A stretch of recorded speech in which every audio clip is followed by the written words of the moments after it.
Hi everyone. इस video में हम क्लासिकल्स का फॉर्मली मॉडल सेटअप करेंगे और फॉर्मली देखेंगे कि क्लासिकल्स ने क्या थ्योरी दी थी अपार्ट फ्रॉम जो भी हमने डिस्क्रिप्टिव एनालिसिस अभी तक करा कि उसकी थ्योरी के बारे में बात की। इस वीडियो में हम एक्चुअल में स्टार्ट करेंगे कि उनकी थ्योरी थी क्या, हम मॉडल सेटअप करेंगे उनकी थ्योरी का। तो सबसे पहले मॉडल सेटअप जो हम करते हैं classical theory of output and employment, उसके लिए सबसे पहली बात है समझना उसका प्रोडक्शन फंक्शन। उसका प्रोडक्शन फंक्शन क्लासिकल्स ने क्या दिया था। क्लासिकल्स ने बोला कि output is a function of capital and labour. N को हम ये लेबर है एन, जिसको हम एन से डिनोट कर रहे हैं, और कैपिटल जो है वो शॉर्ट रन में कांस्टेंट है, इसलिए मैंने एक बार यहाँ लगा दी है। तो कैपिटल शॉर्ट रन में फिक्स्ड है, तो यानी मेरा जो आउटपुट है वो किसका फंक्शन है, एक फिक्स कैपिटल का फंक्शन है और एक लेबर का फंक्शन है जो एन से डिनोट होता है। क्योंकि मेरा के कांस्टेंट है शॉर्ट रन में, मेरा आउटपुट किस चीज़ से डिटरमाइंड है, कम्प्लीटली मेरा लेबर से। अगर मैं आउटपुट और लेबर का रिलेशनशिप समझ सकती हूँ, what is meant by the relationship, कि अगर मैं लेबर 1 यूनिट यूज़ कर रही हूँ, 2 यूनिट यूज़ कर रही हूँ, तो आउटपुट मेरा कैसे चेंज हो रहा है। अगर मैं ये रिलेशन समझ जाती हूँ तो मैं क्लासिकल्स का प्रोडक्शन फंक्शन समझ जाऊँगी। तो क्लासिकल्स के प्रोडक्शन फंक्शन को समझने के लिए देखते हैं कि लेबर और आउटपुट का क्या रिलेशनशिप क्लासिकल्स ने दिया था। ये जैसा कि आप देख सकते हैं, एक टेबल है मेरे पास जो शो करता है लेबर और आउटपुट का क्या रिलेशन है। तो जब 0 यूनिट्स ऑफ लेबर मेरा यूज़ हो रहा है, मेरा आउटपुट 0 प्रोड्यूस हो रहा है, ठीक है। जब मेरा 1 यूनिट ऑफ लेबर यूज़ हो रहा है, मेरा आउटपुट बढ़ जाता है 10 यूनिट से। यानी कि क्योंकि अब लेबर काम कर रहा है मेरी फैक्ट्री में, जो कैपिटल मेरा फिक्स्ड है, जब 0 यूनिट था तब भी ये उतना ही कैपिटल था। चलिए सपोज करिए ये कैपिटल है 5 यूनिट्स। तो 5 यूनिट्स के साथ जब मेरा 1 यूनिट लेबर काम करने लग गया तो मेरा 10 आउटपुट जो है वो प्रोड्यूस होने लग गया। अब क्या हुआ, मैंने अपना लेबर 2 कर दिए, मैंने 2 लेबर्स हायर कर लिए, तो मेरा आउटपुट बढ़ के 20 हो गया। अब जब मैंने 3 लेबर्स हायर करे, मेरा आउटपुट बढ़ के 28 हो गया, और ऐसे ऐसे मेरा आउटपुट बढ़ता गया। बट देखिए, जब मैंने 6 लेबर हायर करा तो मेरा आउटपुट बढ़ने की जगह घट गया, 34 से 32 हो गया। तो चलिए इसी कंसेप्ट को, इसी रिलेशनशिप को समझने के लिए एक टर्म है मेरे पास MPN, उसको समझते हैं कि ये MPN क्या है, marginal physical product of labour. इसका मतलब ये है कि अगर मैं 1 यूनिट लेबर इंक्रीज करती हूँ तो उससे मेरे आउटपुट पे कितना फ़र्क पड़ता है। और ये जो रेट है अक्रॉस ऑल यूनिट्स डिफरेंट है। कैसे, मैं बताती हूँ। तो इसका फॉर्मूला जो है मेरे पास वो है डेल्टा वाई, यानी change in output, upon delta N, यानी change in output due to change in labour. देखते हैं कैसे। 0 यूनिट MPN डेल्टा वाई क्या है, 0 है, इस पर कुछ चेंज नहीं है, इसको इग्नोर कीजिए। सबसे पहले जब मैंने 1 यूनिट लेबर यूज़ करा तो मेरा आउटपुट में कितना चेंज हुआ, पहले अब 10 हो गया, पहले 0 था, तो मैं बोल सकती हूँ 10 माइनस 0, आउटपुट में मेरा 10 चेंज हो गया, ठीक है। अब जब मैंने 2 यूनिट्स लेबर करा, यानी कि मेरा डेल्टा लेबर में कितना चेंज आया, 1 यूनिट का, तो 1 यूनिट में लेबर का चेंज आने की वजह से मेरा आउटपुट में अब कितना चेंज आया, 20 माइनस 10 मीन्स फिर से 10 यूनिट्स। अब क्या हुआ, जब मैंने 3 यूनिट्स लेबर यूज़ करा तो मेरा आउटपुट बढ़ के 28 हो गया, तो 28 माइनस 20, मेरा 8 यूनिट से आउटपुट इस बार बढ़ा।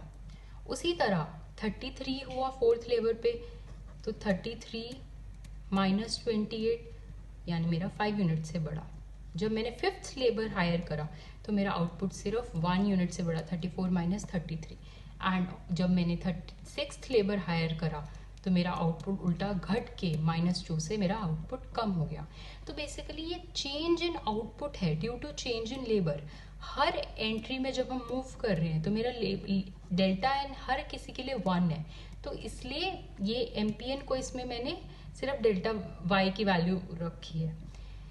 तो MPN क्या है, change in output due to change in labour, और जब एक यूनिट से हमने लेबर चेंज करा तो मेरा आउटपुट ऐसे ऐसे बढ़ा। तो लेट्स सी कि आउटपुट का जो ये पैटर्न है ये क्या सिग्निफाई करता है। सबसे पहले ये देखते हैं कि सबसे पहले जो हम लेबर बढ़ाते हैं तो आउटपुट सेम रेट पे बढ़ता है। सेम रेट मतलब पहले भी 10 से बढ़ा, फिर सेकेंड यूनिट बढ़ाया, फिर से 10 बढ़ा। इसको हम बोलते हैं कांस्टेंट रिटर्न्स टू स्केल।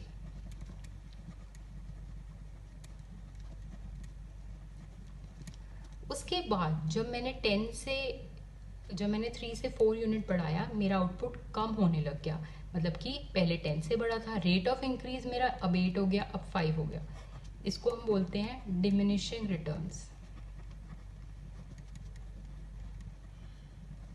ये भी diminishing returns to scale. But last में देखिए मेरा जो आउटपुट है वो कम हो गया, इसको हम बोलते हैं नेगेटिव रिटर्न्स टू स्केल।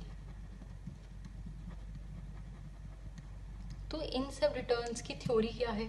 इन सब रिटर्न्स की थ्योरी ये है कि जैसे जैसे लेबर हम बढ़ाते हैं तो आउटपुट का जो रेट है इंक्रीज का वो डिमिनिश होता रहता है। इसको हम लॉ ऑफ डिमिनिशिंग रिटर्न्स भी बोलते हैं, law of diminishing marginal returns.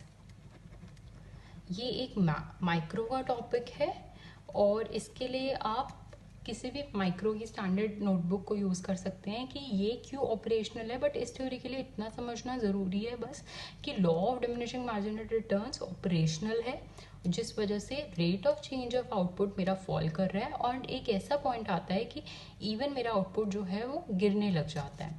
तो अगर मैं इसको प्लॉट करूँ ग्राफ पे तो how would it look like? 0 unit of labour के लिए 0 आउटपुट है, 1 यूनिट ऑफ लेबर के लिए मेरा 10 आउटपुट है। तो मैं अगर यहाँ ऐसे पॉइंट करूँ, 2 यूनिट ऑफ लेबर के लिए मेरा 20 आउटपुट है, 3 यूनिट ऑफ लेबर के लिए मेरा 28 आउटपुट है, 4 यूनिट ऑफ लेबर के लिए मेरा 33 आउटपुट है। ये ऐसे, और इसको अगर मैं ऐसे प्लॉट करूँ तो उसके बाद ये ऐसे गिरने लग जाएगा। सो ये मेरा प्रोडक्शन फंक्शन है, y is equal to F K bar comma N. और अगर इसका ही मैं MPN curve, marginal product of labour curve draw करूं तो कैसा कर्व ड्रॉ होगा? सबसे पहले 1 यूनिट ऑफ लेबर के लिए ये मेरा कांस्टेंट MPN है, 1 यूनिट ऑफ लेबर के लिए और 2 यूनिट ऑफ लेबर के लिए।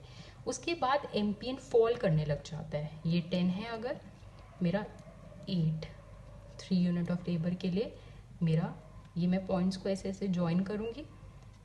तो अगर मैं यहाँ पर ऐसे देखूँ तो ये ऐसे बनेगा मेरा कर्व। ये फ्रेंड्स मेरा ड्राइंग इसमें इतनी क्लियर नहीं है। For the exam purpose you need to be very clear with your diagrams and you can refer to any standard notebook for the diagrams. तो ये मेरा कितना है, 5 लेवल ऑफ एम्प्लॉयमेंट के लिए है। तो ये आपका MPN कांस्टेंट है for 1 and 2 units of labour. उसके बाद ये मेरा फॉलिंग जोन है, यानी ये diminishing returns to scale to labour set in कर जाता है। ये मेरा CRS यानी कांस्टेंट रिटर्न्स टू स्केल वाला रेंज है। और इसके बाद मेरा नेगेटिव रिटर्न्स टू स्केल जो है मेरा सेट इन कर जाता है। सो बेसिकली प्रोडक्शन फंक्शन को चलिए फटाफट समराइज कर लेते हैं। Output is a function of capital and labour. Capital short run में फिक्स है तो output is a function of labour and this relationship is determined by the law of diminishing marginal returns। और जो law ये कहता है कि सबसे पहले MPN जो है वो कांस्टेंट रहेगा मेरा, उसके बाद MPN मेरा फॉल करेगा और इवन नेगेटिव जोन में चला जाएगा एक पॉइंट के बाद। और ये फॉल करने का रीज़न सिर्फ एक ही है, law of diminishing marginal returns. और MPN की डेफिनेशन हमने इसमें डिस्कस करी। और प्रोडक्शन फंक्शन की ड्राइंग आप देख सकते हैं, ये पहले ऐसे इंक्रीज हो रहा है और उसके बाद ये आउटपुट जो है फॉल हो रहा है। सो हम आगे चलेंगे नेक्स्ट वीडियो में, जिसमें हम लेबर डिमांड और लेबर सप्लाई के बारे में देखेंगे और हम फाइनली देखेंगे कि आउटपुट और एम्प्लॉयमेंट कैसे डिटरमाइन होता है।